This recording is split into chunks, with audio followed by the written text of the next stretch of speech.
Baik, bismillahirrahmanirrahim. Assalamualaikum warahmatullahi wabarakatuh.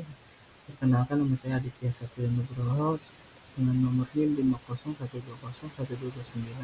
Kali ini saya akan membahas tentang implementasi pembelajaran kelompok dan analisis kooperatif kurikulum khususnya dari Indonesia dan negara maju dengan mata kuliah studi komparatif pendidikan dasar di berbagai negara dengan kode mata kuliah MPDR 5302.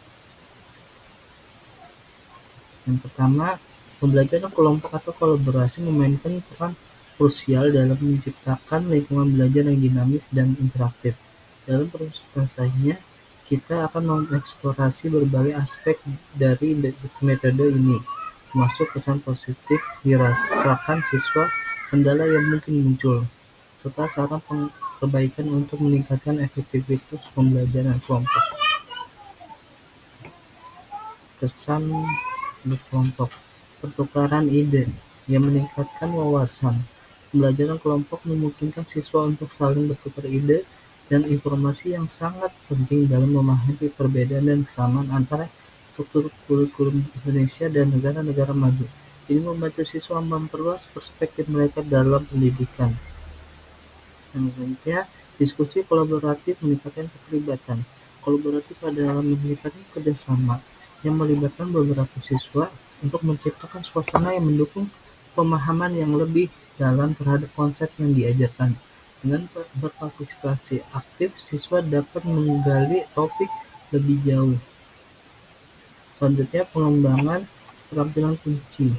Artinya, siswa dilatih untuk mengembangkan keterampilan komunikasi yang baik, bekerja sama dalam tim, dan berpikir kritis.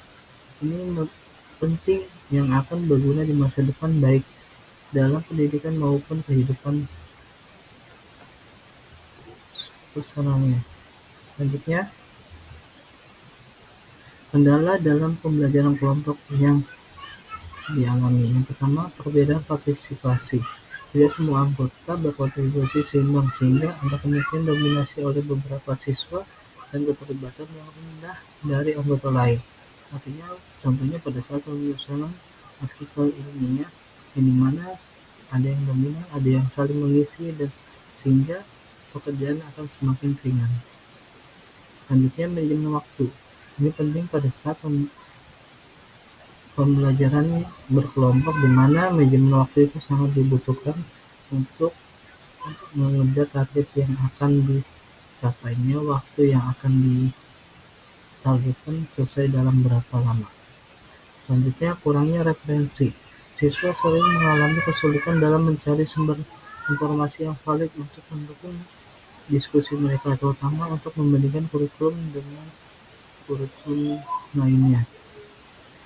Menghambat proses pembelajaran dan pengambilan keputusan. Selanjutnya, teknologi pendukung. Dalam pembelajaran daring, siswa sering menghadapi kendala teknis seperti koneksi internet yang tidak stabil yang dapat mengganggu kelancaran diskusi dan kolaborasi. Hal ini menjadi tantangan dalam komunikasi secara virtual. Saran perbaikan untuk kelompok. Yang pertama, pembagian peran yang jelas, di mana siswa memiliki tanggung jawab yang berbeda untuk mendorong mereka berkontribusi aktif, di mana peran yang berupa moderator yang memimpin diskusi, pencatatan poin pentingnya menyajikan yang menyampaikan hasil diskusi kepada kelas. Selanjutnya, gunakan panduan diskusi. Panduan diskusi digunakan untuk memberikan struktur yang diskusi yang memastikan bahwa semua aspek penting telah dibahas dengan baik secara berkelompok. Integrasi kelompok, integrasi teknologi.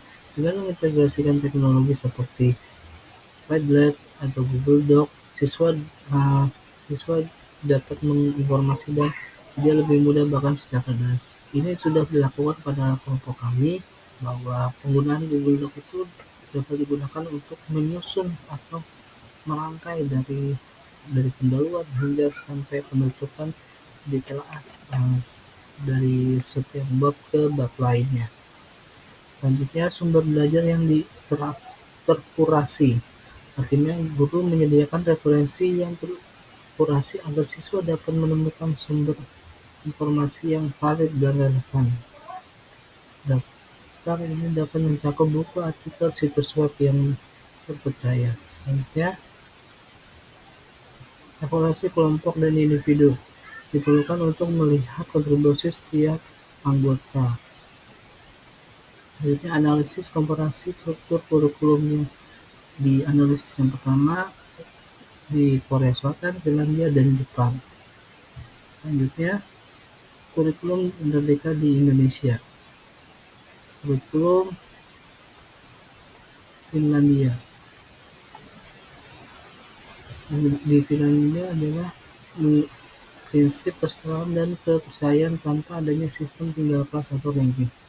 Tapi pendidikan dasar di negara ini berlangsung 9 tahun dengan penekanan pada pengembangan keterampilan praktik dan pembelajaran berbasis proyek yang memungkinkan siswa untuk terlibat aktif dalam proses belajar mereka.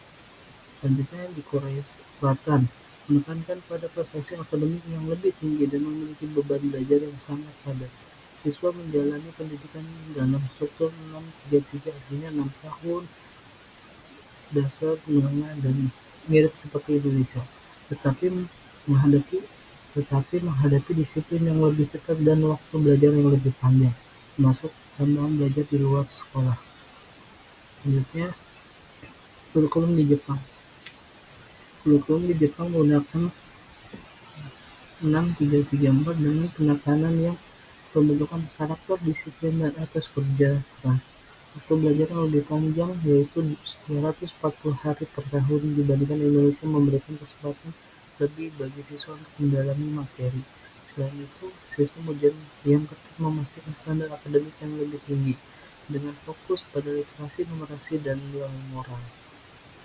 Selanjutnya, perbedaan filosofi dan orientasi kurikulum yang pertama, demokrat dan berkeadilan. Kedua, menekankan kolaborasi, prestasi akademik utama, dan sistem pendidikan yang ketat. Kualifikasi guru dan peserta didik, di mana kualifikasi guru di Indonesia itu sudah di hampir semuanya tercakup, mulai dari pengadaan PBG dan sertifikasi lainnya. Yang kedua, persyaratan tinggi di Finlandia, pelatihan intensif di Korea Selatan, usia masuk SD di Finlandia, dan kesesuaian usia dan kualifikasi. Selanjutnya, beban belajar dan metodenya. Beban belajar di Indonesia tinggi, metode problem solving di Finlandia. Korea Selatan fokus akademik, Jepang disiplin tinggi. Dari sisi penilaian dan belajar, penilaian berbasis kompetensi tanpa sistem ranking, fokus pada perkembangan individu, ujian pada tolak ukur, standar ketat pada penilaian. Kesimpulan, dalam perbandingan struktur kurikulum, Finlandia menunjukkan pendekatan yang lebih orientasi pada kesejahteraan dan keterangan dengan fokus pada pembelajaran kolaboratif dan minimnya tekanan akademik. Sementara itu, Korea Selatan dan Jepang menegaskan disiplin, prestasi, dan akademik yang tinggi. Meskipun dengan beban belajar yang sangat berat, Indonesia melalui kurikulum merdeka berupaya mengadopsi elemen fleksibilitas yang ada di Finlandia, tetapi masih terjebak dalam sistem penilaian tradisional dan budaya kompetisi yang kuat. Referensinya yang digunakan adalah sebagai berikut. Demikian yang tadi disampaikan, kurang lebihnya mohon maaf. Assalamualaikum warahmatullahi wabarakatuh.